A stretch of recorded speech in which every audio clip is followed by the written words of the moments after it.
Okay, so now we're going to study the astability of Runge-Kutta methods.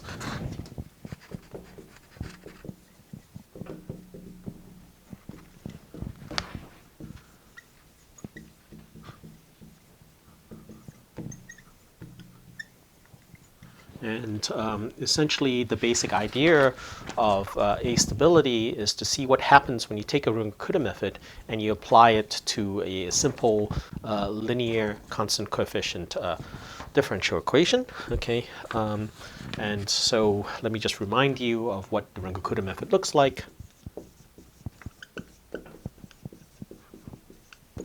Right, so you have internal stage variables yi, which have the form yn plus h times the sum over aij f evaluated at yj and tn plus cjh.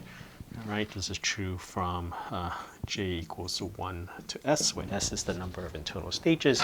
And then once you've written down these expressions for the internal stages, you write down the new step yn plus 1 as yn plus h times the sum from I equals 1 to s of bi f evaluated at yi tn plus cih. Okay, so this is the standard form for Runge-Kutta method. And then the model problem you have is the following, that you look at what happens when you have you apply this system to y prime is equal to lambda of y, and you look at t greater than or equal to 0, and then you look at y at time 0 is equal to 1. Okay. All right, so let's see what happens when you do this. And so all that really happens, of course, is that this f becomes much simpler. So you can write down yi is equal to yn plus h sum from j equals 1 to s of aij. And then f is just lambda yj, so I'm going to put a yj here. And I'm going to take the lambda outside the summation, so I'm going to write this like that. Okay.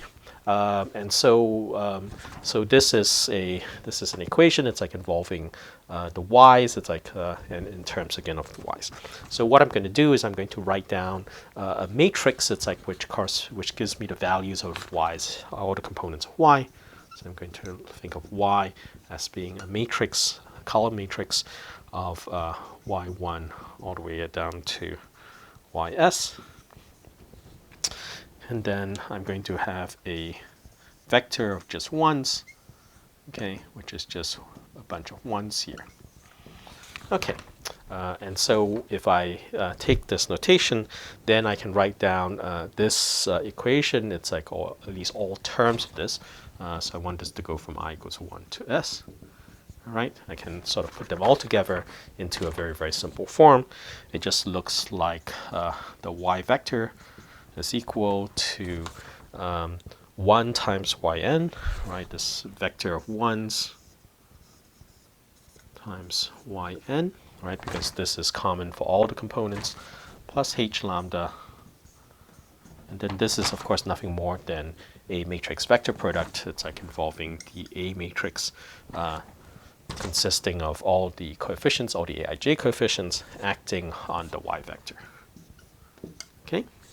All right, so again, that just comes from substituting this differential equation y prime is equal to lambda of y into the defining equation for the internal stages of the Runge-Kutta method, viewing this now as a vector, it's like of components, and then writing everything in matrix vector form. Okay, so you have this equation here. And of course, from that, it's like you can solve for this y vector, right? So this implies then that this y vector is equal to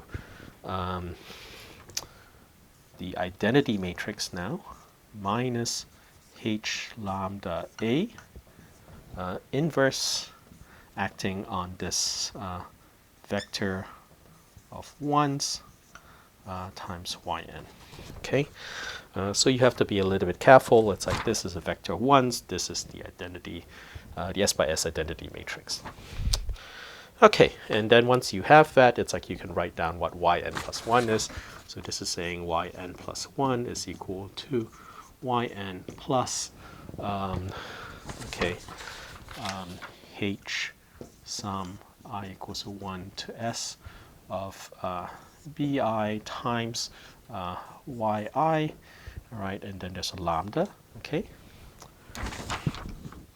So so I can write this in the following way, right? So this is really just a dot product b transpose times the y vector.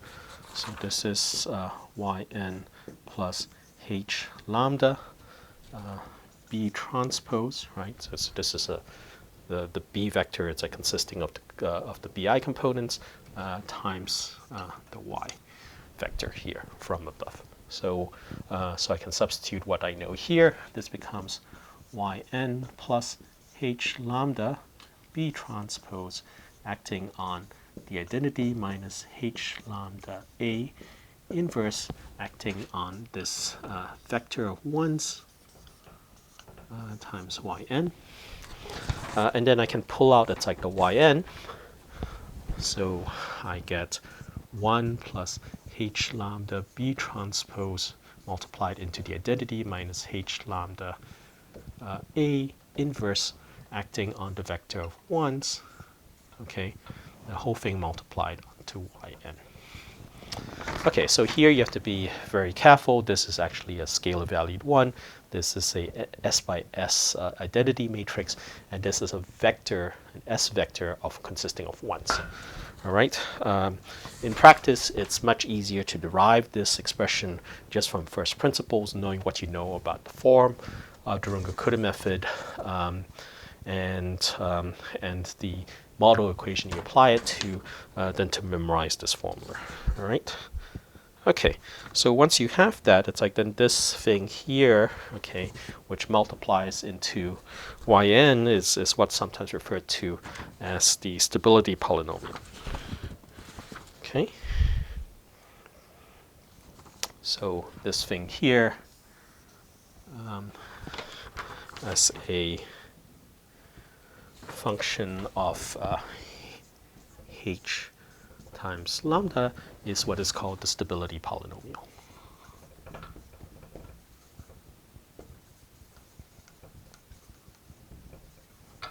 All right, for the Runge-Kutta method.